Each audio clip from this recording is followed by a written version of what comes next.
ஆவியானவரே நீர் உலாவிக் கொண்டிருக்கிறேன். நன்றி தகப்பனே. ஆண்டவரே, எந்த காரியத்துக்காக ஆண்டவரே செய்து கொடுக்க வேண்டுமோ ஆண்டவரே அப்பா ஸ்தோத்திரம், அந்த ஆராதனை நடத்தின மகன் மத்தியில மகன் மூலமாக ஆவியானவரை திட்டமாக நீர் வெளிப்படுத்தினீர். ஆண்டவரை உறுதிப்படுத்தினீர். நன்றி தகப்பனே. நாமும் ஒன்றே மகிமைப்படட்டும். அடிமை மறைத்து நீர் இடைப்படுவீராக.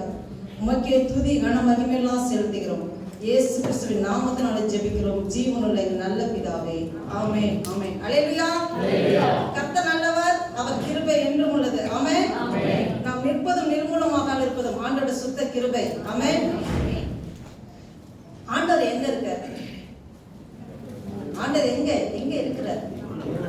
நமக்குள்ள இருக்கிறார். விசுவாசிக்கிறீங்களா? அல்லேலூயா.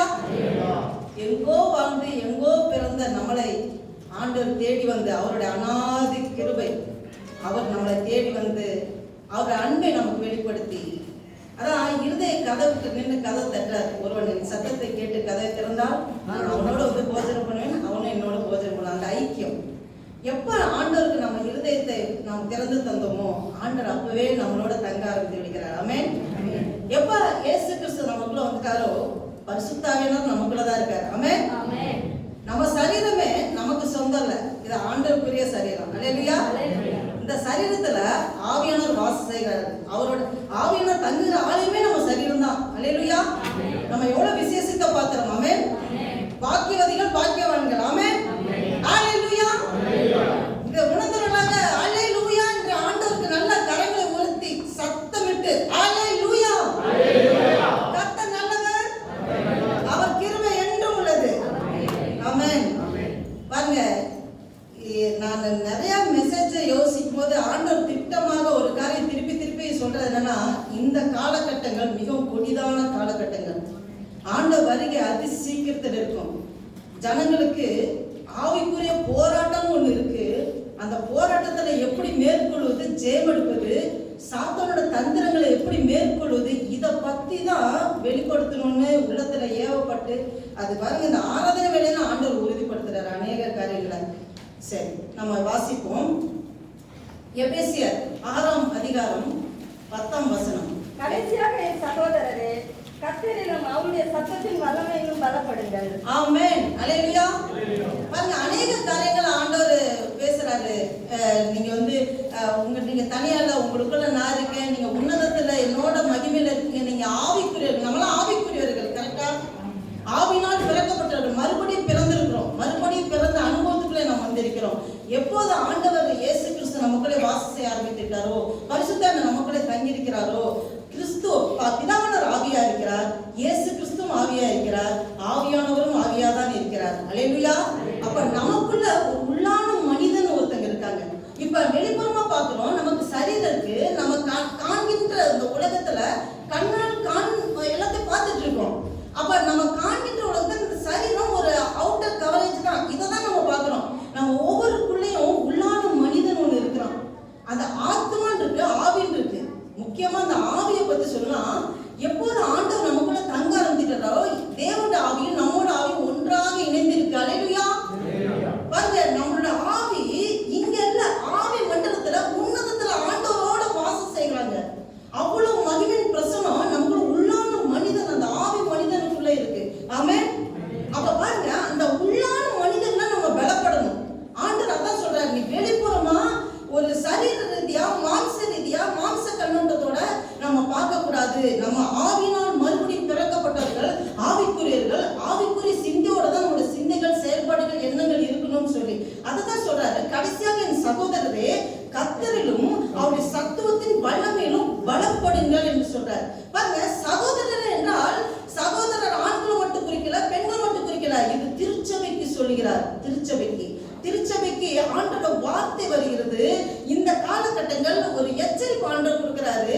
அதாவது ஆண்டோட பலத்துல இல்லாதவர்கள் வந்து நொண்டி அதாவது பலவீனமான விசுவாசிகள் நொண்டி நடந்து வரும் போர் வீரர்களுக்கும் அங்க இங்கன்னு திருச்சபையில அலைந்து திரிகிற தேவ பிள்ளைகளுக்கும் ரொம்ப கொடிதான காலகட்டமா இருக்குன்னு சொல்லப்பட்டிருக்கிறது.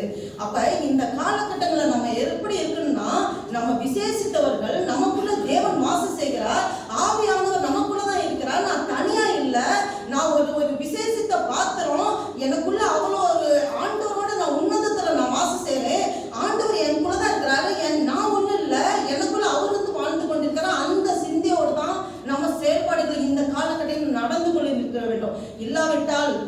நம்மளுடைய வாழ்க்கை மிகவும் கொடிதான காலகட்டமாக பிசாசு தந்திரங்களை செய்கிற பிசாசு நம்மளை அமிழ்த்த பார்ப்பான். அல்லேலூயா. பாருங்க, இனி ஒரு காலகட்டம் மகா பயங்கரமா இருக்கும். அப்ப இனி ஒரு நாட்கள கர்த்தரின் சக்தியில, அந்த சத்துவத்துல நம்ம ஊட்டப்பட்டவர்களாக நம்ம இருக்கும்போது தான் வெற்றி உள்ள வாழ்க்கை வாழ முடியும். வெற்றி உள்ள குடும்பத்துல ஒரு வெற்றியா நடக்க முடியும். ஊழியத்திலே நம்ம நல்ல ஒரு வெற்றி உள்ள ஊழியமாக செய்ய முடியும். ஆமென். அப்ப நாய்களை பாத்தீங்கன்னா, நாய்களுக்குள்ள ஒரு சண்டை சச்சரவு போராட்டம் வர்றது என்னன்னா, நீ பெரியவனா நான் பெரியவனா, அந்த பலத்தை காமிக்கிறது தான் நாய்களுக்குள்ள போராட்டம் இருந்துட்டு இருக்கும். அப்ப பாத்தீங்கன்னா அது போலதான் நம்ம பலனா இல்லாம இருந்தோம்னா, நம்ம பலவீனத்தை காமிச்சனா பிசாசு நம்மளை அமிழ்த்த பார்ப்பான். அப்ப நம்ம வந்து அந்த பலத்துல, அதாவது 6வது அதிகாரம் 10வது வசனம் கடைசியாக சகோதரரே கர்த்தரிலும் அவர் சத்துவத்தின் வல்லமையிலும் பலப்படுங்கள் என்று சொல்லப்பட்டிருக்கு. என் பலன் என் சரீர பலத்தில் அல்ல, என் பண பலத்தில் அல்ல, என் குடும்ப பலத்தில் அல்ல, என் நண்பர்கள் பலத்திலும் அல்ல. அது வந்து தேவ பலன். எனக்கு பலன் வந்து கர்த்தரிடம் தான் வருகிறது.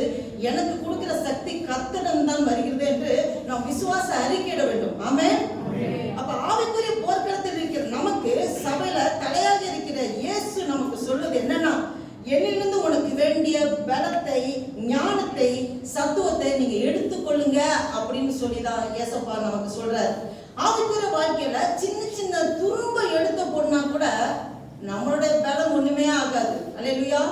அப்ப பாருங்க, நம்முடைய அறிவு போதாது. நம்முடைய பலமோ, நம்முடைய அறிவோ, நம்மளுடைய சாமர்த்தியமோ அது பத்தாது. அப்ப கர்த்தரே என் பலன் அப்படின்னு சொல்லி அப்படி நம்ம வந்து விசுவாச அறிக்கையிடணும். பாருங்க, ஏசாயா 12ஆம் அதிகாரம் 3ஆம் வசனம் எடுத்து வாசிங்க. நீங்கள் ரட்சிப்பின் ஊற்றுகளில் இருந்து மகிழ்ச்சியோட தண்ணீர் மொண்டு கொள்வீர்கள். ஆமென். அல்லேலூயா. பாருங்க, ரட்சிப்பின் ஊற்றுகளில் இருந்து மகிழ்ச்சியோட தண்ணீரை மொண்டு கொள்ளுங்கன்னு சொல்லப்பட்டிருக்கு. அப்ப நம்மளுடைய பாவங்கள் மன்னிக்கப்பட்டது. இயேசு கிறிஸ்து எனக்காக தான் அவர் கல்வாரி சிலுவையில ரத்தம் சிந்தி மரித்தார். அவர் ரத்தத்துல தான் விடுதலை, மீட்பு, ரட்சிப்பு, பாவ மன்னிப்பு, நித்திய ஜீவன் இருக்குன்னு நம்ம விசுவாசிக்கும் போது, என்னைக்கு நம்ம விசுவாசிக்கிறோமோ அந்த மூலமா தான் நமக்கு ரட்சிப்பு கிடைக்குது. அந்த ரட்சிப்பு வரும்போதே நமக்குள்ள ஜீவ ஊற்று நீரூற்று சுரக்க ஆரம்பித்து விடுகிறது. அது வந்து மகிழ்ச்சியோட தண்ணீரை மொண்டு கொள்ளணுமா. அப்ப நமக்குள்ள இருக்குதான் எல்லாமே. ஆண்டவரே எனக்கு பலம் தாங்க, ஆண்டவரே எனக்கு கிருபை தாங்க, ஆண்டவரே என்னை ஆசீர்வதிங்க ஆண்டவரே. நம்ம அப்படி கேட்க கூடாது.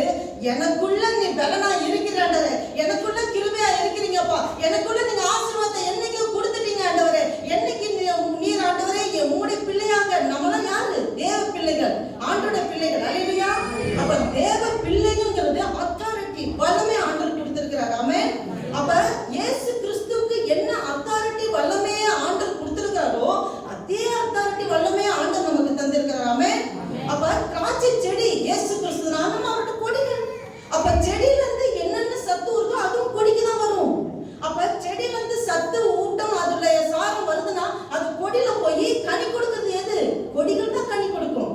அப்ப நம்ம தான் இயேசு கிறிஸ்துவை பிரதிபலிக்கிறோங்க, டிரான்ஸ்ஃபர் பண்றோங்க. நம்மளை பாக்குறவங்க நம்மளை பார்க்க கூடாது, நமக்குள்ள கிறிஸ்துவை பார்க்கணும். அல்லேலூயா. அப்ப சாட்சியுள்ள வாழ்க்கை அதுதான் ஆண்டவர் எதிர்பார்க்கிறாரு நம்ம கிட்ட. உங்ககிட்ட என்னட்டையும் அவரை போலவே நம்ம மாறணும். அல்லேலூயா. அதுக்கு தான் இந்த காலகட்டம் நம்ம ஜீவன் தந்திருக்கிறாரு.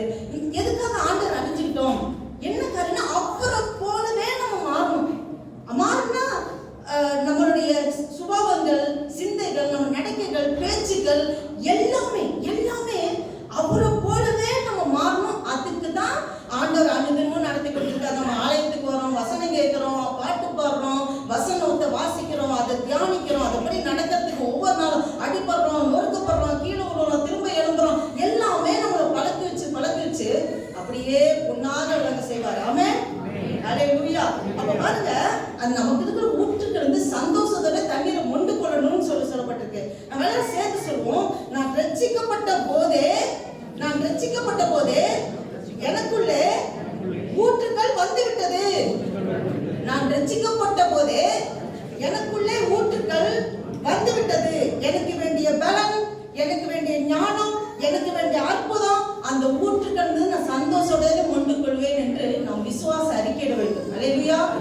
பாருங்க, நம்ம விசேஷத்தை பார்க்கிறோம். நம்ம ஏனோதானே என்னன்னு வார்த்தையை பயன்படுத்தக்கூடாது. நம்ம வாய் வார்த்தைகளுக்கு கணக்கு ஒப்பிக்கணும். அல்லேலூயா.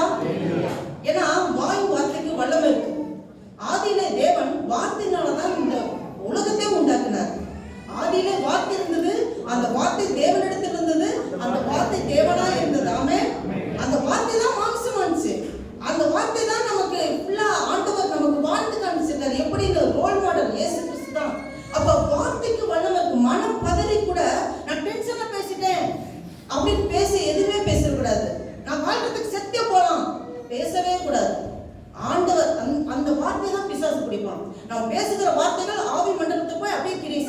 அப்ப நம்ம வாயின் வார்த்தைக்கு விசுவாச அறிக்கையிடணும். ஆமென்.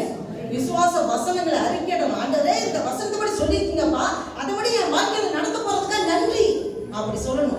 அப்படி சொன்னா அதுபடியே நடக்கும். அப்ப நம்ம ரட்சிக்கப்பட்ட போதே நமக்கு பலன் சத்துவம் எல்லாமே ஆண்டவர் நமக்குள்ளே கொடுத்திருக்கிறார். அந்த சந்தோஷத்தோட நம்ம அந்த ஜீவ ஊட்டுல இருந்து எடுத்துக்கொள்ள வேண்டும். அல்லேலூயா.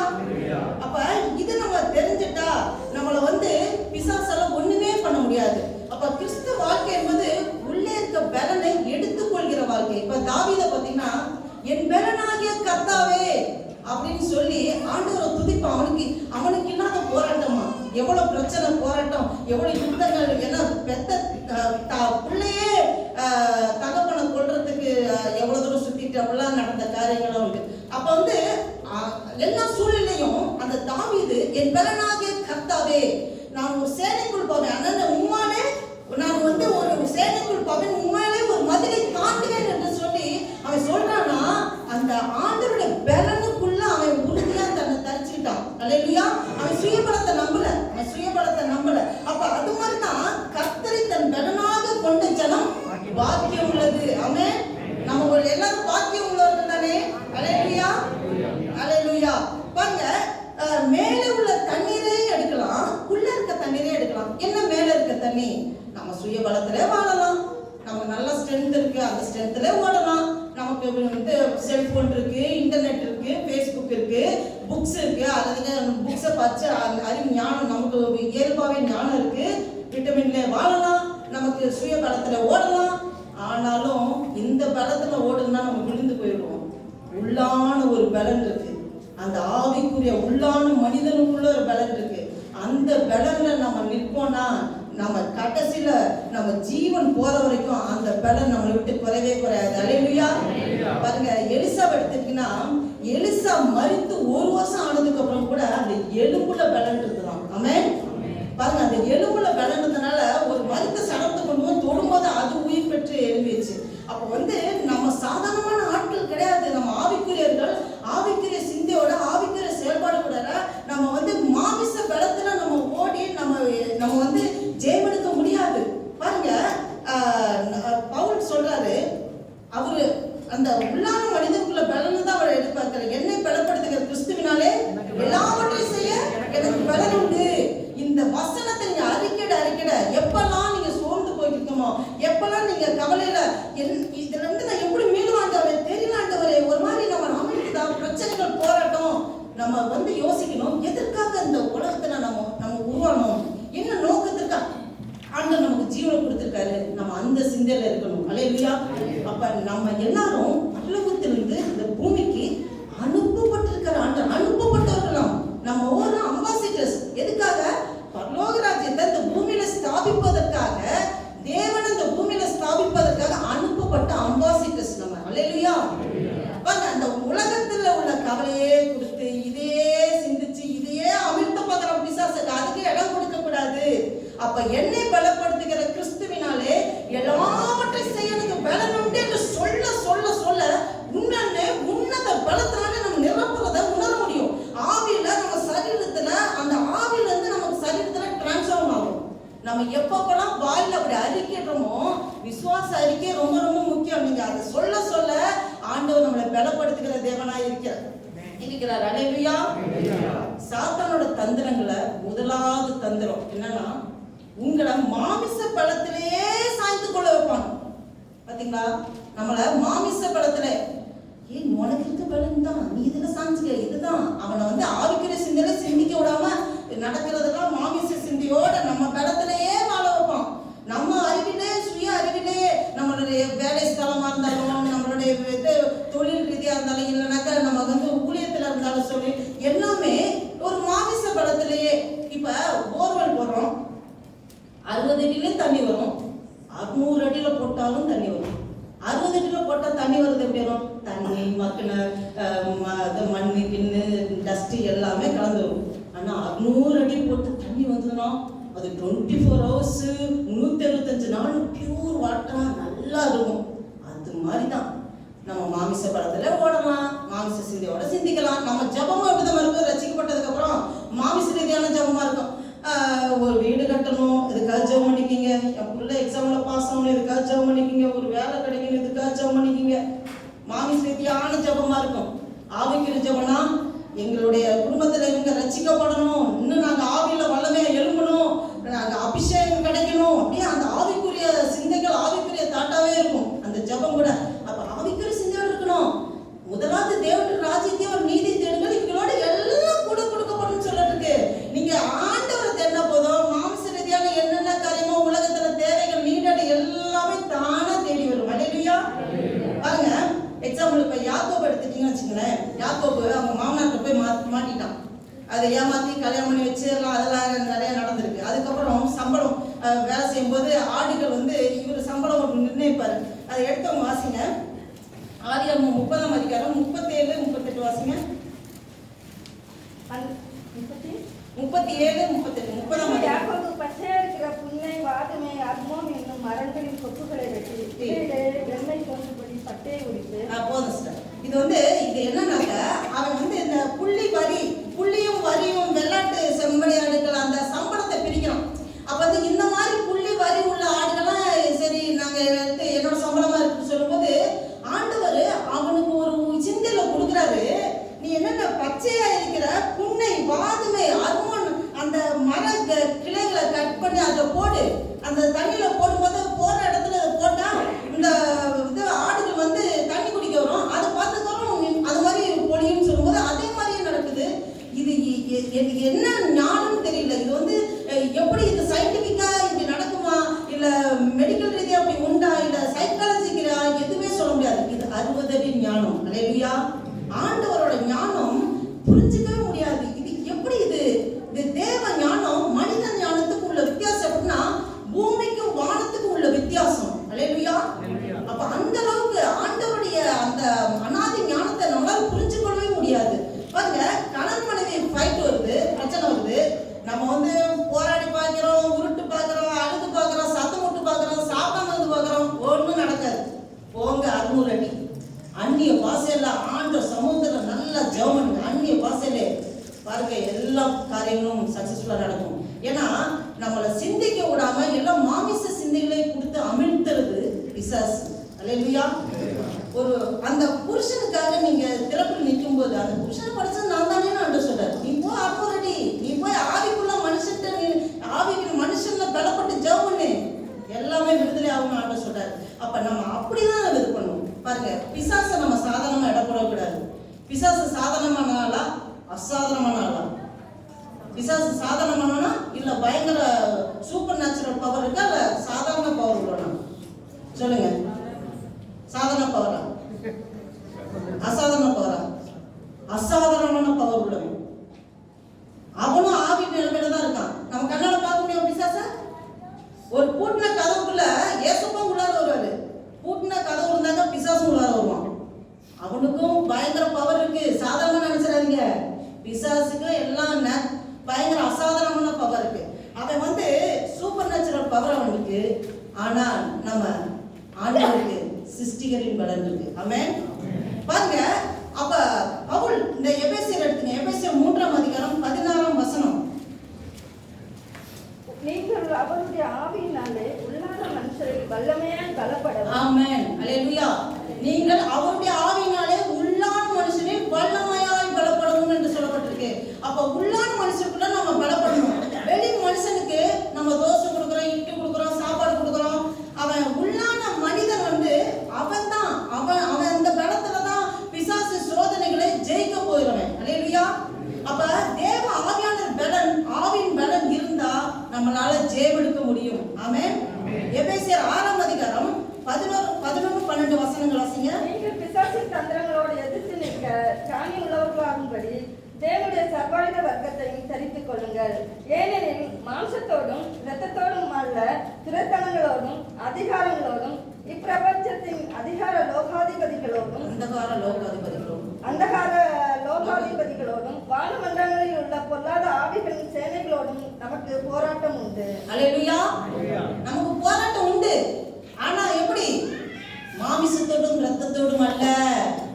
பாருங்க, இது நல்லா கவனமா இருக்கணும். மாமிசத்தோட இரத்தத்தோட அல்ல. நமக்கு வந்து எப்படி போராட்டம்னா ஃபுல்லா இது வந்து குறைத்தனங்களோடும் அதிகாரங்களோடும்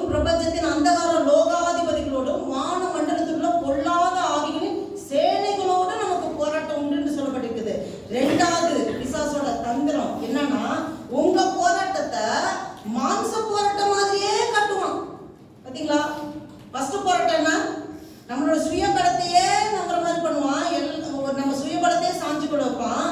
ரெண்டாவது தந்திரம் என்னன்னாக்கா, உங்க போராட்டத்தை மாமிச போராட்டம் மாதிரியே காட்டுவான். உங்க எதிரிகள் மனுஷனுக்கு தான் உங்களுக்கு எதிரி அப்படிங்கிற மாதிரி காமிப்பான். பாருங்க, மாமிசத்தோடும் ரத்தத்தோடும் அல்ல, இப்பிரபஞ்சத்தின் அந்தகார லோகாதிபதிகள், குருட்டு ஆவிகள், நம்முடைய தலைக்கு மேல வானமண்டலத்துல பொல்லாத ஆவிகள் இருக்கு. இந்த வானமண்டலத்துல பாருங்க, அந்த வானமண்டலத்து ஆவி இருக்கிற இடங்கள் ஜனங்களோட சுபாவத்தையே அவன் மாத்திர இதெல்லாம் பண்ணுவான். ஒவ்வொரு ஊர்கள்ல ஒவ்வொரு விதமான வியாதிகள், பிரச்சனைகளை போராட்டம் அவன் கொடுப்பான். இந்த மாதிரி காரியங்களும் அவன் பண்ண வைப்பான். இந்த மாதிரி இப்படி இந்த பிரச்சனைகள் ஏன் வருது அப்படின்னு பார்த்தா, அவன் ஏவாள் ஆதியிலேயே ஆண்டவர் எல்லாம் பவர் ஆஃப் அத்தாரிட்டியெல்லாம் அவங்களுக்கு கொடுத்து வச்சிருந்தாலும் அதை கீழ்ப்படையாமல் மீறுதல் நிமித்தம் அந்த பிசாசுக்கு இடத்தை விட்டு போட்டு விட்டாங்க. அதனாலதான் இவ்வளோ பிரச்சனைகள் நடந்துட்டு இருக்கு. அந்த காலத்துல இருட்டு ஆவி ஜனங்களுக்கு சுவிசேஷம் பரவ விடாம, அவங்க கண்கள் திறக்கப்பட விடாம, என் மதம் தான் கரெக்ட், என் மதம் நான் கும்பிடுற தெய்வம் தான் கரெக்ட்னு அந்த கண்கள் குருட்டாட்ட கண்களை ஏற்படுத்தி வைக்கிறது இருட்டு ஆவி, அந்த அந்தகார இருள். அப்படிலாம் இப்ப இன்னொரு ஆவி இருக்கு, கொலை, கொள்ளை, கற்பழிப்பு, விபச்சார, வேசித்தல், இந்த மாதிரி ஆவிகள்லாம் இருக்கு. அப்படி வித்தியாசமான ஆவிகள்லாம் இந்த வான மண்டலத்துல செயல்பட்டு இருக்கு. இந்த மாதிரி ஆவிகளோட நமக்கு போராட்டம் இருக்கிறதுனால இது இப்படிப்பட்ட போராட்டம்னா தேவ பலத்திற்கும் பிசாசின் பலத்திற்கும் உள்ள போராட்டம். அல்லேலூயா. அப்ப ஆவிகளோடு போராட்டம் இது. அப்ப இது ஆவிக்குள்ள போராட்டம், மாமிச போராட்டம் இல்லைன்னு நம்ம கண்டுபிடிக்கணும். அல்லேலூயா. அப்ப என் போராட்டம் என் கணவனோடு இல்ல, என் மனைவியோட இல்ல, என் பாடி இப்ப சரீரத்துல ஒரு டிசீஸ் கண்டிஷன் வருது, ஏதாவது பிரச்சனை நோய் வருதுன்னா அது ஏதோ நமக்கு வந்துருச்சு இல்ல, ஆவிக்குரிய இதுல இந்த பிசாசு கொடுக்கிற காரியங்கள். அப்ப நம்மளோட போராட்டம் ஆவிக்குரிய போராட்டம் தான், மாமிச ரீதியான போராட்டம் இல்லைங்கிறத நம்ம கண்டுபிடிக்கணும். அப்ப நமக்கு எதிரி மனுஷன் தான். இப்ப என்னையே யாராவது எடுத்து பேசிட்டாங்க, திட்டாங்கன்னா, இந்த சிஸ்டர் இப்படி பண்ணிட்டாங்க, இது பண்றாங்க, அவங்க மேல நம்ம இது பண்ணக்கூடாது. அவங்களுக்கு பின்னாடி செயல்படுகிற பிசாசை நம்ம எதிர்க்கணும். அல்லேலூயா. நமக்கு ஒரே ஒரு எதிரி பிசாசு தான், மனுஷங்க கிடையாது. மாமிசத்தோட ரத்தத்தோடும் நமக்கு யுத்தம் அல்ல. பாருங்க, ஆவிக்குரிய மண்டலத்துல இருந்து கொண்டு ஆவிக்குரிய ஆயுதங்களை நம்ம தரித்து கொண்டு நம்ம பிசாசோட நம்ம யுத்தம் பண்ணா பிசாசு நம்மளோட தோட்டமே முடியாது. இது எப்படின்னா, 100 மாடி பில்டிங் மேல நம்ம நின்னுட்டு அவனுக்கு மேல ஒரு பெரிய அப்படியே குண்டு போடுற மாதிரி பெரிய குண்டு போட்டு அவன் சொல்லுவான், அப்பா நீ கொஞ்சம் வாயா, நீ ஏன் மேல இருந்து சண்டை போடுற, நீ வா இந்த மாமிச மண்டலத்துக்கு வா, நான் உன்னோட சண்டை போடுறேன், நீ ஏன் தாயே மேல இருந்து சண்டை போடுற அப்படின்னு சொல்லுவான். அவனால தொட முடியாது. ஆவிக்குரிய மண்டலத்துல இருந்து கொண்டு ஆவிக்குரிய ஆயுதங்களை நாம் தரித்து கொண்டு நாம் பிசாசோட யுத்தம் செய்தால் பிசாசால நம்ம முன்னாடி நிற்கவே முடியாது. ஆவிக்குரிய ஆயுதங்கள் என்ன? ஆவிக்குரிய ஆயுதங்கள் பாருங்க, பிசாசு என்ன பண்ணுவான், நம்மளுடைய அந்த சிந்தையே மாற்ற பார்ப்பான். மாமிச சிந்தை அவனுக்கு தெரியும் நமக்குள்ள தேவன் இருக்கிறார், நமக்குள்ள பரிசுத்தாவினர் இருக்கிறாருன்னு சொல்லி அவனுக்கு நல்லா தெரியும். நம்மள ஒரு குட்டி குட்டி தேவதைகள். அல்லேலூயா. நம்ம அந்த கண்ணோட்டத்தோட நம்ம இருக்கணும். நம்ம சாதாரணமான ஆட்கள் கிடையாது, உலகத்தை கலக்குகிறவர்கள். அப்ப பிசாசு நம்மளை பார்த்து நடுக்குவோம். நமக்குள்ள ஆண்டவர் இருக்கிறார், பரிசுத்த ஆவியானவர் வானத்தின் பூமி உண்டாக்கின தேவன் நமக்குள்ள இருக்கிறார்னா நம்ம சிந்தைகள் அப்படியே மோல்ட் பண்ணி டியூன் பண்ணி அப்படியே வச்சுட்டோம்னா நம்மளோட பார்வையே வித்தியாசமா இருக்கும், நம்ம நடக்கையே வித்தியாசமா இருக்கும், நம்ம பேசுறதே வித்தியாசமா இருக்கும். அல்லேலூயா. அப்ப பிசாசால நம்ம முன்னாடி நிக்கவே முடியாது. அவன் பிசாசுக்கு எதிர்த்து நில்லுங்கள், அப்போது அவன் உங்களை விட்டு ஓடி போவான் என்று சொல்லப்பட்டிருக்கு. நம்ம பிசாசை பத்தி எல்லாத்துக்கும் பிசாசு நம்ம பயப்படுறோம். நம்மளை பத்தி நம்ம முழுசா அறியாதனாலதான் நம்ம பயந்துட்டு இருக்கோம். அப்ப எந்த ஒரு நம்மளோட கண்ணோட்டம் ஆண்டவரே நோக்கி இருக்கணும், நம்மளோட கண்கள் இயேசு கிறிஸ்துவை நோக்கி இருக்கணும். அவர் நமக்குள்ள இருக்காரு. அந்த ஒரு ஃப்ரெண்டு கிட்ட பேசுற மாதிரி நம்ம டியூட்டிக்கு போகும்போது வரும்போது எங்க போனாலும் நான் தனியா இல்லை, என்னோட ஆவியானவரே, அவருக்கு ஆழ்த்த தூங்குடையவர் ஆவியானவர். அப்போ அவர் கூட நம்ம பேசுவோம் ஃப்ரெண்டு மாதிரி. ஆண்டவரே என் கூட இருக்கீங்கப்பா, எனக்குள்ள இருக்கிறனால நீங்க ஹாப்பியா இருக்கீங்களா, நல்லா இருக்கீங்களா, என் கண்ணில் வாங்கன்றே, என் கையில வாங்க, என் காத்துல வாங்க, என்னுடைய பிரெயின்ல வாங்க, என்னோட சிந்தை இல்லை உங்களுடைய சிந்தை, நீங்க என்ன நடத்துங்க, இன்னைக்கு நான் என்ன பண்ணணும், யார்கிட்ட எப்படி பேசணும், இந்த ஃபோன் கால் வருது ஆண்டவரே நான் எப்படி பேசணும், பேசணும், ஆண்டவரோட உறவாடணும். அந்த உறவு ஐக்கியம் அதுதான் ஆண்டவர் எதிர்பார்க்கிறார். அப்ப ஆண்டவரோட நம்ம அப்படியே இணைந்து இருக்கும்போது பிசாசு நம்மளை டச் பண்ணவே முடியாது. எபேசியர் 2:7 கிறிஸ்து இயேசுவுக்குள் நம்மை அவரோடு கூட எழுப்பி உன்னதங்களிலே அவரோடு கூட உட்காரவும் செய்தார். ஹalleluya. பாருங்க, நம்மளோட ஆவி மனிதன் ஆண்டவரோட உன்னதத்துல அவரோட உட்கார்ந்திருக்காங்க, எழுப்பிட்டாரு. ஆண்டவர் எப்ப ஆண்டவருக்கு நம்ம அந்த ஆண்டவர் முழுமையா நமக்குள்ள வாசத்தை அமைத்து விட்டாரோ, எப்போது இருதய கதவை திறந்தோமோ, ஆண்டவர் நம்மளையே எழுப்பி அந்த ஆவி மனிதன் அந்த ஆவிக்குரிய மண்டலத்துல, இன்னும் சொல்லப்போனா ஆவிக்குரிய மண்டலம் அங்கே புள்ளி உயரத்துல அந்த பரலோகத்துல இருக்கு மட்டும் நினைச்சிட்டு இருக்காங்க. கண்ணில் பார்த்துட்டு இருக்கா காண்கின்ற அந்த உலகம், காணக்கூடாத உலகம் இங்கதான் சுத்திட்டு இருக்கு. ஆமென். நம்ம கண்ணுக்கு தெரியாது, காணக்கூடாத உலகம் இங்கதான் இருக்கு. அந்த ஆவி மனிதன் ஆவிக்குரிய ஏறதான் அவன் வந்து சுவாசிச்சுட்டு இருக்கான். அல்லேலூயா. பாருங்க, நம்ம அந்த ஒரு சிந்தனை தான் நம்ம இருக்கணும். நம்ம மாமிச சரீரம், நம்ம மாமிச சரீரம் நமக்கு வந்து நமக்கு வேணும். மாமிச சரீரத்துக்கு சாப்பாடு வேணும், ட்ரெஸ் வேணும், நமக்கு ஸ்ட்ரென்த் வேணும், நமக்கு எல்லாமே அதுக்குள்ளே காரியங்கள். இப்போ நான் வந்து இந்த சரீரம் இல்லைன்னா நான் இங்க நின்று பேசுனா நீங்க பொறுமையா கேட்க முடியுமா? என் சத்தம் மட்டும் வருது, என் சரீரம் இல்லை, உடம்பு இல்லை, பயந்துட்டு அலைகழிச்சு ஓடிட மாட்டீங்களா? அப்ப வந்து நமக்கு சரீரம் வேணும். நம்ம சரீரம் இருக்குன்னா ஆண்டவரை இந்த பூமியில ஸ்தாபிப்பதற்கு நம்ம அங்கிருந்து அனுப்பப்பட்டிருக்கோம். அதுதான் நம்ம ஆண்டோட சித்தம். ஆண்டவரே உங்களுடைய சித்தத்துப்படி நடத்துங்கப்பா. நம்ம அனுதினமும் நம்ம ஜெபிப்பதோட அந்த அதன்படி ஆண்டவரோட நம்ம கேட்கணும்.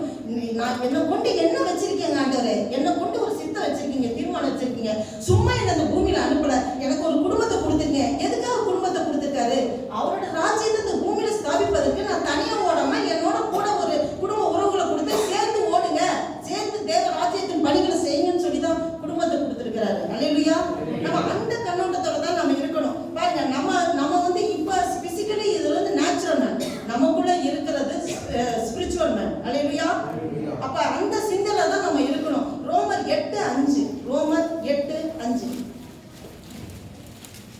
மாமிசத்துப்படி நடக்கிறவர்கள்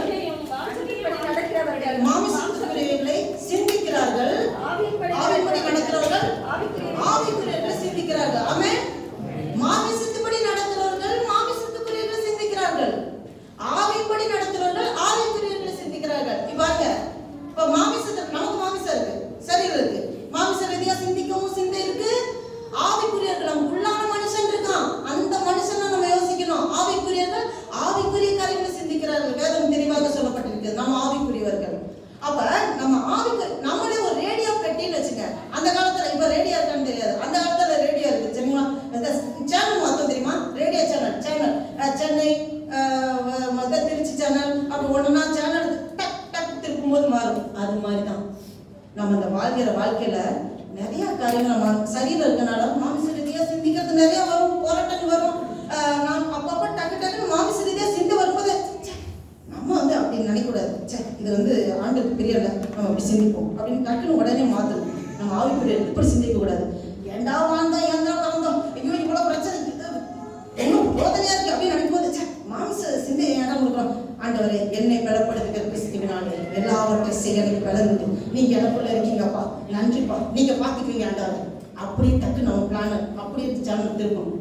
இது என்னன்னா உன் நினைவுகள், அதாவது நம்மளோட நினைவுகள் அவர் நினைவுகள் எல்லாம் வித்தியாசம். பூமிக்கு வானம் எவ்வளவு இருக்கிறதோ அவருக்கும் நமக்கு அவ்வளோ டிஸ்டன்ஸ் இருக்கு. ஆனா பரலோகத்து நமக்கும், ஆனா நமக்குள்ள ஆண்டவர் நம்ம கையிலேயே அதை கொடுத்துருக்கிறாரு. உன் சிந்தையிலே இருக்கு, நீ அவ்வளவு பக்கத்துல தான் இருக்கு. எல்லாமே மாமிச சிந்தை ஆவிக்குரிய சிந்தை நம்ம சிந்திக்கிற சிந்தையில தான் இருக்கு. அல்லேலூயா. பாருங்க, நீங்க நெகேமியா எடுத்துட்டீங்கன்னா நெகேமியா 6ஆம் அதிகாரம் 1-4 வாசிங்க. நெகேமியா வந்து ஒரு அலங்கத்தை கட்டிட்டு இருக்கான். நெகேமியா ஆண்டோட அந்த அலங்கத்தை கட்டிட்டு இருக்கான். அவனுக்கு போராட்டம் வருது. அவன் வந்து அந்த ஆவிக்குரிய ஜீவிதத்துல அந்த இதை கட்டிட்டு இருக்கான். அப்ப அது பிடிக்காத அந்த அவங்களுக்கு எளிமையா இருக்க சன்பலாத்து தொகையை வாசிங்க. இனியாதிலே திறப்பு ஒன்றுமில்லை என்பதையும் சன்பலாத்தும் தொபியாவும் அரபியனான கேஷாமும் எங்களுக்கு உண்டாயிருந்த மற்ற பகைஞர்களும் கேள்விப்பட்ட போது நான் வாசல்களுக்கு இன்னும் கதவு போடாத இருக்கையில் சன்பலாத்தும் கேஷாவும் ஆள் அனுப்பி நாம் ஓனோ பள்ளத்தாக்கில் இருக்கிற கிராமங்களில் ஒருவரை ஒருவர் கண்டு பேசுவோம் வாரும் என்று கூப்பிட்டார்கள்.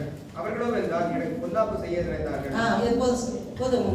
அது வந்து ஓனோ பள்ளத்தாக்குக்கு வர சொல்லுவோம். இவங்க வந்து ஆவிக்குரிய சித்தல அந்த அலங்கத்தை கட்டிட்டு இருக்காங்க. ஓனோ பள்ளத்தாக்கு நீ மாம்ச மண்டலத்துக்கு வா அப்படின்னு சொல்லி அந்த எதிரிகள் வந்து பிசாசு கூப்பிடுவான்.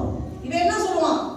ஓனோ பள்ளத்தாக்கா? ஓ நோ வரமாட்டேன்னு சொல்லி, வரமாட்டேன், எனக்கு இது முக்கியம், இந்த வேலை முக்கியம், ஆவிக்குரிய சித்தல இந்த அலங்க கட்டுறதான் முக்கியம், அவன் வரமாட்டேன்னு சொல்லுவான். பாருங்க, அவங்க பொல்லாப்பு செய்ய நினைச்சாங்களாம் நெகேமியாவுக்கு. அதை அறிஞ்சுக்கிட்டு தான் அவன் போல. அது மாதிரி பிசாசு நம்ம ஆவிக்குரிய சிந்தையிலேயே ஆவிக்குரிய பலன்லேயே நம்ம உறுதியா தச்சிருக்கும் போது, தாயி நீ ஆவிக்குரிய மண்டலத்திற்கு மாம்ச மண்டலத்தை பாரு, கொஞ்சம் பாரு, இந்த மாம்ச நியூஸ் ஏதாவது ஒன்று பார்த்து இப்படியே இழுக்க பார்ப்பான். என்னது அப்படி எட்டி பார்த்தோன்னா அப்ப அடி கொடுக்கும். சரிங்களா? அப்ப மாமிச சிந்தை நமக்கு இருக்கிற மாமிச சிந்தை தேவனுக்கு விரோதமான பகை என்று சொல்லப்பட்டிருக்குது. இப்போ எக்ஸாம்பிள் பார்த்தீங்கன்னா, ஆதாம் ஏவாளை பார்த்தீங்கன்னா, அவங்க வந்து ஆண்டவர் அப்படியே பிரசன்ஸ், அவங்களுக்கு மகிமையில இருக்கிறாங்க. ஆதாம் ஏவாள் அப்படியே மகிமை பிரசனம்.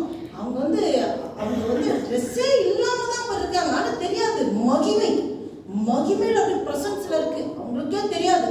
அவங்க எப்ப அந்த ஏவாள் மூலமா ஏவாள் மகிமையா இருக்கிறா, பிசாசால வரல. என் பெலனாகிய கர்த்தாவே உண்மையில அன்பு கூறுவேன்னு அவ பாட்டு பாடுறா, துதிக்கிறா. ஐயோ கர்த்தர பெலன் சொல்லுதே, கிட்டக்க போகல, அவனுக்கு நடுங்குது. இருந்தாலும் அவளுக்குன்னு ஒரு சரீரம் கொடுக்கப்பட்டிருக்குல்ல, மாம்சம், கொஞ்சம் லைட்டா பொக்கி போட்டு பார்க்கறான். மெதுவா சாஃப்டா பேசி பார்க்கறான். போய் அந்த லேடி கிட்ட போய் பேசி ஹாய் ஸ்வீட்டி அப்படின்னு சொல்லி அப்படியே பேசி இது பண்ணி, ஐயோ பாவம் அப்படின்னு சொல்லி பேசும்போது, என்னடா நம்ம என்ன பாவம், எதுக்கு நீங்க பாவம் சொல்றீங்க அப்படின்னு சொல்லி பேச்சு கொடுங்க. இந்த எப்பவுமே இந்த பிசாசு ஏதாவது யாருக்கா பிசாசு இதா இருக்கு அட்டாக்கா இருக்குன்னா பேச்சு கொடுத்து ரொம்ப டைலாக் அவங்களுக்குலாம் பேசிட்டு இருக்க கூடாது. உடனே அப்பனுக்கு சாத்தான விரட்டிடும். பாருங்க, அவன் பேச்சு கொடுக்க போய் அவ விழுந்துடுறான். அவன் மெல்ல மெல்ல அப்படியே அந்த மாமிசத்தை டச் பண்றான். ஆவி மண்டலத்திலிருந்து மாமிச மண்டலத்தை வரத்துக்கு பேச்சு கொடுக்குறான். அந்த கனியை புசிக்க கூடாது, இந்த தோட்டத்தில் இருக்க கனிகள் எல்லாம் புசிக்க கூடாதுன்னு அவங்க சொல்லியிருக்காரா அப்படின்னு சொல்லி மெதுவா பேச்சு கொடுப்பான். அப்படி இல்லை, இந்ததான் சாப்பிடக்கூடாதுன்னு சொன்னார். இல்லை, இது சாப்பிட்டவங்க கண்கள் திறக்கப்படும், நீ தேவர்கள் போல தேவனை போல மாறிடுவார். ஏற்கனவே அவங்க தேவனாதான் இருக்காங்க. ஆண்டவர் அதுக்காக தான் படைச்சிருக்காரு. ஒரு உலகத்தையே உண்டாக்கி ஆண்டவருடைய அவருடைய ஜீவனை ஊதி அந்த ஜீவன் அவங்களுக்குள்ள அவங்களே பிரசன்ஸ்ல மகிமையா இருக்காங்க. அவன் அப்படியே பொய்ய சொல்லி அப்படியே மாம்ச மண்டலத்துக்கு வருது, இந்த தாய் வருதுன்னு சொல்லி அதுதான் அந்த இச்சையில மாட்டிக்கிறாங்க. பார்த்தீங்களா? அப்ப மாம்ச மண்டலத்துல நம்ம அந்த சிந்தையில வரவே கூடாது. நம்ம சிந்தை ரொம்ப முக்கியம். நமக்குள்ள தேவன் இருக்காரு, நமக்குள்ள ஆவியான் இருக்காரு. நம்ம தேவனால் பிறக்கப்பட்டவங்க, நம்ம விசேஷித்த பாத்திரம். ஆண்டவர் நம்மளை கொண்டு பெரிய திட்டம் வச்சிருக்காரு, திருமணம் வச்சிருக்காரு. நம்ம இந்த மாதிரி சிந்திக்கிறது ஆண்டவருக்கு பிரியம் இல்லை. உடனே நம்ம அந்த சிந்தைக்குள்ள வந்துட்டே இருக்கணும். இல்லைன்னா பிசாசு நம்ம அமிழ்த்த பார்ப்போம். பாருங்க, ஆதியாகமம் 3ஆம் அதிகாரம் 1-7 பார்த்தீங்கன்னா, இதுதான் ஆதாம் ஏவாள் பத்தி காரியங்கள் சொல்லப்பட்டிருக்கு. அடுத்து பாத்தீங்க, இயேசு கிறிஸ்து பாத்தீங்கன்னா, இயேசு கிறிஸ்து மத்தேயு 4ல இயேசு கிறிஸ்து பரிசுத்த ஆவியானவரால நிரப்பப்பட்டாரு, வானம் திறக்கப்பட்டது. அவர் 40 நாள் ஃபாஸ்டிங் இருக்கிறாரு. 40 நாள் ஃபாஸ்டிங், ஒன்னும் தொட முடியல. 40 நாள் ஃபாஸ்டிங் முடியுது, அவருக்கு பசி உண்டாகுது. பாருங்க, எப்பவுமே ஃபாஸ்டிங் முடிச்சதுக்கு அப்புறம் பிசாசு வரும். அப்ப ரொம்ப கவனமா இருக்கணும். அவர் 40 நாள் ஃபாஸ்டிங் முடிச்சு பசி உண்டான போது பிசாசு நின்று சோதனை பண்ணி பார்க்கலாம். அந்த கல்லு தான் 2 சப்பாத்தியை செஞ்சு அந்த தண்ணியை மட்டன் குழம்பு மாதிரி ஆக்கி சாப்பிடலாம்ல நீங்க அப்படின்னு சொல்ல மெதுவா அப்படியே பேசுவோம். ஆண்டவர் வசனத்துக்கு தான் அடிப்பார். அல்லேலூயா. அந்த வசனத்துக்கு மட்டும் பேசும்போது வசனத்துக்கு மட்டும், அப்ப வசனம் நமக்கு நல்லா தெரிஞ்சிருக்கணும். அல்லேலூயா. நம்ம அதிக நேரம் பைபிளை நல்லா படிக்கணும். பசி நமக்குன்னு பசி உண்டாகும். பசிங்கிறது விழுந்து போற சூழ்நிலைகள் உண்டான காரியங்களை குறிக்கிறது. விழுந்து போற காரியங்கள் ஏதாவது இருக்கா, இல்லை யார்கிட்ட அதிகமா கோபப்படுறோமா, இல்லை மற்றவங்க பத்தி குறை சொல்லிடுறோமா, இல்லை ஏதோ ஒரு பாவம் ரொம்ப ஆண்டவருக்கு பிரியமில்லாத காரியங்கள் ஏதாவது விழுந்து போற மாதிரி சூழ்நிலை இருக்கா, அப்பதான் அதிகமா பைபிளை படிக்கணும். அல்லேலூயா. அப்ப பிசாசு சொல்லுவான், நீ தான் விழுந்து போயிட்டியே, எதுக்கு பைபிளை படிக்கிற, எதுக்கு ஆண்டவர் காரியங்கள் பண்றன்னு. அப்பதான் அதிகமா படிக்கணும். அப்ப வசனத்தை வாயில அறிக்கிட்டு நான் தேவனால் பிறந்திருக்கிறேன், தேவனுடைய ஆவி எனக்குள்ளே இருக்கிறது அப்படின்னு சொல்லி நம்ம விசுவாச அறிக்கிட்டு அதை மேற்கொள்ளணும். நம்ம அமிழ்ந்து போய்விடக்கூடாது. அப்ப ஆண்டவர் அந்த வசனத்தை சொல்லிதான். அப்ப வசனத்தை நிறைய ஒன்று சொல்லிட்டீங்களா, பைபிள சும்மா திறந்து படிச்சாலே பிசாசு நடுங்குவோம். நீங்க ஜெபம் பண்ணீங்களா, பண்ணிக்கிங்க. சர்ச்சை போறீங்களா, போய்க்கிங்க. ஆராய்ச்சிங்களா, கை தட்ட ஆராய்ச்சிங்களா, ஆராய்ச்சிங்க. ஆனா பைபிளை மட்டும் படிச்சிடாத, பைபிளை தயவு செஞ்சு படிச்சிடாத. பைபிளை படிக்க அவன் நடுங்குவான். அப்ப டைவர்ட் ஆக பார்ப்போம். டைவர்ட் பண்றதுக்கு உங்களை ஏதாவது ஃபோன் ரிங் அடிக்க வைக்கிற மாதிரி, ஏதாவது ஒரு எமர்ஜென்சியாக பேசுற மாதிரி ஏதாவது ஒரு சுச்சுவேஷன் ஆக்கி அந்த பைபிளை படிக்க விடணும். பைபிளை படிங்க. பைபிள் சும்மா படிச்சாலே நடுங்குவோம். அப்ப பைபிளை தியானிச்சா, கர்த்தருடைய வேதத்தில் பிரியமா இருந்து இரும்பகளும் அந்த வேதத்தில் தியானமா மனுஷன் வாக்கியம் நாம் செய்வதெல்லாம் வாய்க்கும். அல்லேலூயா. அப்ப அத்தை படிச்சாலே போதும். நமக்கு தேவையானதுலாம் வாழாட்டிட்டு தானே எல்லாமே கூட வரும். நமக்கு நம்மளோட தேவைகள்லாம் ஆண்டவர் அறிஞ்சிருக்காரு. நம்ம வந்து அப்ளிகேஷன் எல்லாம் போட்டு ஆண்டவரே இதை சைன் பண்ணுங்கன்னு கேட்க வேணாம். நம்ம வாழ்க்கை சொல்கிறோம்னே எல்லாம் அறிந்திருக்கிற தேவன். நமக்கு கடன் பிரச்சனை இருக்கா, போராட்டம் இருக்கா, வேலை இல்லையா, சுகம் வேணுமா, ஏதா இருந்தாலும் எல்லாம் தேவன் பார்த்துக்குவார். ஏன்னா இந்த சரீரமே நம்மளோட சரீரம் இல்ல. இந்த சரீரம் யாருக்கு சொந்தம்? ஆண்டோட சரீரம். நம்ம அவரோட காரியங்கள் செய்வதற்காக வந்திருக்கோம். நம்ம ஆவிக்குரிய சிந்தையோட தான் நம்ம இருக்கணும். நம்ம வந்து நம்ம சரீரான நம்ம இஷ்டத்துக்கு நம்ம சரீரத்தை ஒரு ரொம்ப ஆண்டுக்கு பிரியமில்லாத காரியங்களும் பயன்படுத்துறதுக்கு ஒரு அதிகாரமும் நமக்கு கொடுக்கப்படாது. அல்லேலூயா. அப்ப நம்ம வேலைகளை செய்யணும். அப்ப நெகேமியா சொல்றான், என் வேலை பெருசு, நான் வந்து அங்க இறங்கி வரக்கூடாதுன்னு சொல்ல அவன் ஸ்ட்ரிக்டா சொல்லிடுறான். பாருங்க, ஆண்டவர் கட்டி முடிச்சிடறாரு. அந்த அலங்கத்தை கட்டி கதவுகள்லாம் வச்சு எல்லாம் முடிச்சிடறாரு. அல்லேலூயா. அப்ப மனுஷர்களோட யுத்தம் இல்ல, நம்மளோட யுத்தம் ஆவிக்குரிய மண்டலத்துல. பிசாசு, ஒரே பிசாசு எதிரி சாத்தான். அப்ப எல்லா சோதனைகளுக்கு பின்னால, எல்லா சண்டைகளுக்கு பின்னால, எல்லா தோல்விகளுக்கு பின்னால ஆவிகள் இருக்கு. அப்ப நமக்கு வந்து இவங்களாலதான் என் குடும்பமே நாசமா போச்சு, இவங்களாலதான் என் ஊழியமே போச்சு, இவங்களாலதான் நான் ஒண்ணு இல்லாம இருக்கேன் அப்படின்னு மனுஷனை கை காட்டக்கூடாது. அவங்களுக்கு பின்னாடி இருந்து செயல்படுகிற பிசாசை எதிர்க்கணும். அப்ப அவன் நம்மளை விட்டு ஓடி போவான். அல்லேலூயா. அப்ப இயேசு எந்த பெலனாகிறான். அப்ப வந்து ஒரு கூட்டணி இருக்கு. பாருங்க, நம்ம சரீரத்திலேயே ரெண்டு விதமான போராட்டம் இருந்துட்டே இருக்கு. ஆவிக்குரிய மண்டலத்துல போராட்டம் இருக்குன்னா அது வெளியில மட்டும் இல்ல, நமக்குள்ளேயே போராட்டம். பாருங்க, நம்மளது ஆவி, ஆத்மா, சரீரம். ஆவி தேவனோட, தேவன் எப்பவுமே கனெக்டா இருக்கு. அது பிரசன்ஸ், மகிமை. நமக்குள்ள ஆவி மனிதன் தேவனோட எப்பயும் கனெக்ட் ஆகிட்டே இருக்காங்க. இந்த மாமிசம் விதமா ஃபுல்லா மாமிச ரீதியான உலக காரியங்கள், சிற்றின்பங்கள், எல்லாம் கேலி கிண்டல், என்னென்ன ஆண்டுக்கு பிரியமில்லாத எல்லா காரியமும் எல்லாத்துக்கும் இது துணை போகும். இந்த மாம்சம்.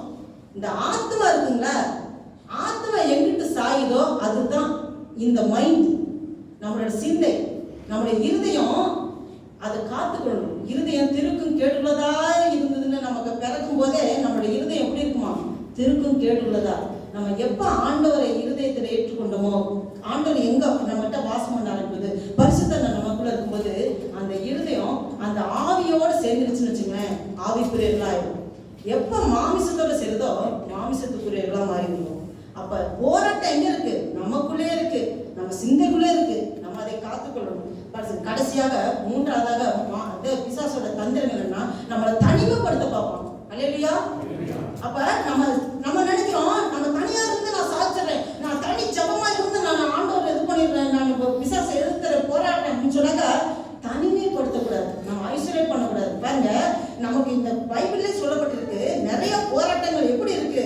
ஒரு அது போராட்டங்கள் இஸ்ரவேலர்களோடும் பெலிஸ்தரோடும், இஸ்ரவேலர்களோடும் கானானியர்களோடும், அப்படிதான் ஒரு குரூப் ஆஃப் இதுல தான் யுத்தம் நடந்துட்டே இருக்கும். நம்ம தனியா இருந்து நம்ம மேற்கொள்ள முடியாது.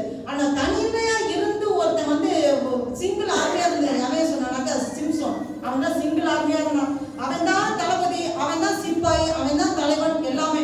அப்படி இருந்தா அவன் கடைசியில் அவன் விழுந்து போனான். அந்த ஒரு காரியம். அதனால நம்ம எப்பவுமே தனிமையா இருக்கிறத நம்ம அவாய்ட் பண்ணணும். பாருங்க, நமக்குள்ள எதிரிகள் யாரு? துரைத்தனங்களோடும் அதிகாரங்களோடும் பிரபஞ்சத்தின் அந்தகார லோகாதிபதிகளோடும், லோகாதிபதி, அதிபதி, வான்மண்டலம் கொள்ளாத அதிபதி, இப்படியா சொல்லிட்டு அதிபதிகள், ப்ளூரல், சிங்குலர் கிடையாது, கல் எல்லாம் அதிபதிகள், அந்தகார லோகாதிபதிகள், வானமுள்ள பொல்லாத ஆவிகள், சேனைகள், இவர்களோட தான் நமக்கு போராட்டம் இருக்கு. அப்ப நான் சிங்கிளா இருந்து நம்ம ஜெயம் எடுக்க முடியாது. பாருங்க, எசேக்கியேல் பாத்தீங்கன்னா, எசேக்கியேல் 37ஆம் அதிகாரத்துல 7 to 10 பாத்தீங்கன்னா, அந்த எலும்புகளை பார்த்து பேசும்போது ஒரு எலும்பு இன்னொரு எலும்போட போய் ஒட்டிக்கொள்ளும். அந்த எலும்பு ஒட்டி சதை வளர்ந்து நரம் வளர்ந்து அது ஆண்டோடைய ஜீவன் வந்து அது உயிர்ப்பித்து ஒரு பெரிய சேனையாக எழும்பும். அப்ப நம்ம எலும்பு கரெக்டான அந்த எலும்போட போய் ஒட்டணும். எப்படி? ஆவிக்குரியவர்களோட உள்ள ஐக்கியம் வேணும். ஆவிக்குரிய ஐக்கியம் வேணும். ஆவிக்குரிய இப்ப நம்ம 40 நாள் தனியா இருந்து ஃபாஸ்டிங் பண்ணி ஜெபம் பண்ணிட்டு நம்ம எதிர்க்கிறதுக்கு முன்னாடி 40 ஆவிக்குரிய பிள்ளைகளோட அந்த பிரசன்ஸ்ல ஜெபிக்காம சும்மா இருந்தாலே பிசாசால பக்கத்துல வர முடியாது. அல்லேலூயா. அப்ப அந்த ஆவிக்குரிய ஐக்கியம் ரொம்ப முக்கியம். எலும்புகள் அதன் எலும்புகளோட கூடிக்கொள்ளும். அதனாலே தசை வருது, நரம்பு வருது, ஆவி வருது, சேனை எழும்புது. சத்தியம். பிசாசு தந்திரசாலி. நம்ம தனிமையா இருந்தா பரிசுத்தமானவர்கிட்ட நம்ம பிரிச்சு நம்மளை வந்து ஒண்ணுமில்லாமக்கிறது தான் பிசாசு பிளான் பண்ணுவோம். அப்ப பாருங்க, யாக்கோபு 4 நாள்ல உலக சிநேகம் தேவனுக்குள்ள பகைன்னு சொல்லப்பட்டிருக்கு. அப்ப அதிகபட்சம் அவிசுவாசிகளோட இருக்கிறத நம்ம அவாய்ட் பண்ணணும். அவிசுவாசிகளோட அன்பு இருக்கலாம், ஐக்கியம் இருக்கக்கூடாது. அவிசுவாசிகளோட ஐக்கியப்பட்டு அவங்களோட கூடி கும்மால் அடிச்சு பேசி நம்மளோட அபிஷேகம் குறைஞ்சு வரும், மகிமையை குறைஞ்சு வரும். அப்ப நம்ம வந்து இந்த தேவ பிள்ளைகளோட சர்ச்சு கூடுற ஐக்கியம், ஒரு சபை கூடுதல் ஐக்கியம், பரிசுத்தவன் ஐக்கியம், அதுல நம்ம ஒன்றாய் இணைந்து கொள்ளணும். அப்ப எபேசியர் 2ஆம் அதிகாரம் 4, 14, 15, 16 வாசிக்கலாம். எபேசியர் 2ஆம் அதிகாரம். தம்முடைய மிகுந்த அன்பினாலே அக்கிரமங்களில் மற்றவர்களாய் இருந்த நம்மை கிறிஸ்துவுடனே கூட உயிர்ப்பித்தார். கிருபையினாலே ரட்சிக்கப்பட்டீர்கள். அவரே நம்முடைய சமாதான காரணராகி இரு திறத்தாரையும் ஒன்றாகி பகையாக நின்ற பிரிவினையாகிய நடுசுவரை தகர்த்து சட்டத்திட்டங்களாகிய நியாய பிரமாணத்தை தம்முடைய மாம்சத்தினாலே ஒழித்து இரு திறத்தாரையும் தமக்குள்ளாக ஒரே புதிய மனுஷனாக சிருஷ்டித்து இப்படி சமாதானம் பண்ணி பகையை சிலுவையினால் கொன்று அதனாலே இரு திறத்தாரையும் ஒரே சரீரமாக தேவனுக்கு ஒப்புரவாக்கினார். ஆமென். அல்லேலூயா. பாருங்க, நம்ம வந்து ஆண்டவர் இஸ்ரவேலர்களுக்காக, அப்புறம் பாத்தீங்கன்னா புறஜாதியை நமக்கு ஆண்டவர் வெளிப்படுத்தி நம்ம ஆவிக்குரிய இஸ்ரவேலர்கள் நம்ம வந்து ஒளிவு மரமாக இருந்த காட்டு ஒளி மரம் அந்த நம்மள அந்த ஒரு நல்ல ஒளி மரத்துல ஒட்ட வச்சிருக்காரு. அப்ப இருந்திருந்தாலே ஒரே ஐக்கியமா ஒப்புரவாகுதல் ஐக்கியத்துக்குள்ள கொண்டு வந்துட்டாரு. அப்ப நம்ம எல்லாருமே ஆண்டோடைய ராஜ்யத்துக்குள்ள காரியங்களை செய்வதற்காக நம்ம அழைக்கப்பட்டிருக்கோம். அப்ப பிசாசோட எதிர்க்கிறதுக்கு நம்ம எல்லாரும் கூடி அந்த ஐக்கியத்தை ஆண்டவர் எதிர்பார்க்கிறாரு. பிசாசு அந்த மேகஸ்தம்பமா அக்கினி ஸ்தம்பமா இஸ்ரவேலர்கள் நடந்து வரும்போது அந்த ஐக்கிய அந்த மகிமைக்குள்ள இருக்கும்போது தான் அதுல இருந்து ஒருத்த விலைக்கு போனாலும் அவன் அவ்வளவுதான், அவனுடைய இது அவன் அந்த அந்த பிரசன்ஸ்ல இருந்தே போற மாதிரி. அப்ப வந்து நம்ம அந்த ஐக்கியத்துல இருக்கணும்னு தான் சொல்றாங்க. அடுத்ததாக பாத்தீங்கன்னா அந்த சத்தியம் என்னும் இடைக்கச்சை, அதை வாசிங்க. அந்த சத்தியம் என்னும் கச்சையை உங்கள் அறையில் கட்டினவர்களாயும் நீதி என்னும் ஆர்க்கவசத்தை தரித்தவர்களாயும் சமாதானத்தின் சுவிசேஷத்துக்குரிய ஆயத்தம் என்னும் பாதரட்சையை கால்களில் தொடுத்தவர்களாயும் பொல்லாங்கன் எய்யும் அக்னியாஸ்திரங்களை எல்லாம் அவித்து போடத்தக்கதாய் எல்லாவற்றிற்கும் மேலாக விசுவாசம் என்னும் கேடகத்தை பிடித்துக் கொண்டவர்களாயும் இருங்கள். அல்லேலூயா. அல்லேலூயா. தலைசீராவையும் தேவ வசனம் ஆகிய ஆவின் பட்டத்தையும் எடுத்துக் கொள்ளுங்கள். ஆமென். ஆமென். இங்க எபேசியர் 6:13 ஆகையால் தீங்கு நாளில் அவைகளை நீங்கள் எதிர்க்கவும் சகலத்தையும் செய்து முடித்தீர்களாய் யார் நிற்கவும் திராணி உள்ளவர்களாகும்படிக்கு தேவனுடைய சர்வாயுத வர்க்கத்தை தரித்துக் கொள்ளுங்கள். சர்வ ஆயுதங்கள், சர்வனா எல்லாமே தான். சில பேர் சத்தியம் சத்தியம் சத்தியம் மட்டும் பேசுவாங்க, நீதி நீதி நீதி மட்டும் சில பேர் பேசுவாங்க, சில பேருக்கு விசுவாசம் விசுவாசம் விசுவாசம் மட்டும் பேசுவாங்க. அப்புறம் ஜனங்கள் அழிகிறாங்க, சுவிசேஷம் சுவிசேஷம் சுவிசேஷம் மட்டும் கான்சென்ட் பண்ணுவாங்க. சில பேர் ரட்சிப்பு ரட்சிப்பு ரட்சிப்பு தலைசில மட்டும் பேசுவாங்க. சில பேர் அந்த ஆவியின் பட்டயம் அதை மட்டும் பேசுவாங்க. நோ, எல்லாமே வேணும். அல்லேலூயா. சர்வ அங்கத்தை நம்ம தகனமாக நம்ம அதை அணிந்து கொள்ளணும். அதோட யுத்தத்துல ஜெயம் எடுக்கணும். நம்ம ஆவிக்குரிய சிந்தோட ஆவிக்குரிய செயல்பாடுகளோடு ஆண்டவர் இயேசு கிறிஸ்துவை நம்ம ரோல் மாடல் வச்சுங்க. அவர் எப்படி இந்த பூமியில வாழ்ந்தாரு, ஜெயம் எடுத்தாரு, அதுதான் அவர் வந்து அந்த ஊழியத்தை செய்து அதை நம்மகிட்ட கொடுத்துட்டாரு. அவர் நமக்குள்ளே இருக்காரு. இதை நம்ம செய்யறதுக்கு ஆவியானவரே நம்மளை நடத்துவார். அல்லேலூயா. அப்ப நம்ம ஒவ்வொருவரும் இந்த சிந்தையோடு நம்ம ஜெயம் எடுக்கணும். அப்ப இந்த இதெல்லாம் நம்ம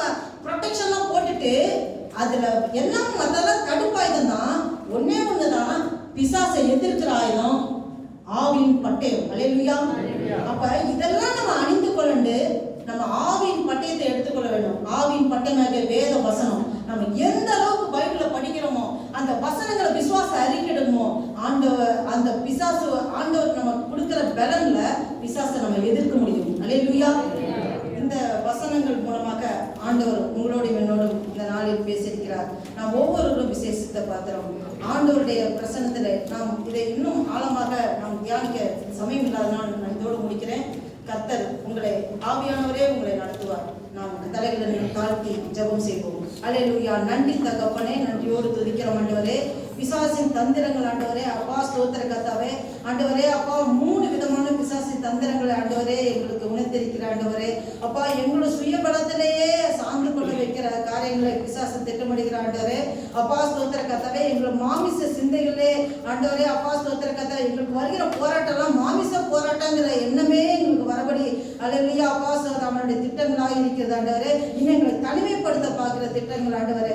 அப்பா, இந்த பிசாசின் தந்திரங்களை எல்லாம் நாங்கள் ஆண்டவரே எதிர்கொண்டு ஜெயமெடுக்க ஆண்டவரே எங்களுக்குள்ளே ஆண்டவரே நீ வாசம் செய்கிறேன். உங்களுடைய பலத்திலே எங்களை பலப்படுத்தி கொண்டிருக்கிறேன் ஆண்டவரே. அப்பா சோதர பிசாசின் தந்திரங்களை எதிர்த்து நிற்க திராணி உள்ளவர்களாக சர்வாயுத வர்க்கத்தை தரித்து கொண்டவர்களாக இருக்க சொல்லிருக்கீங்க ஆண்டவரே. அப்பா நன்றி தகப்பனே. இந்த வேத வசந்தம் எங்களோடு நீ இடைப்பட்டினாண்டவரே. நன்றி அப்பா. நாமும் ஒன்றை மகிமைப்பட்டும் ஆசீர்வதிங்க, பலப்படுத்துங்க. இயேசு கிறிஸ்து நாமத்தினால் ஜெபிக்கிறோம் ஜீவன் நல்ல பிதாவே. ஆமென்.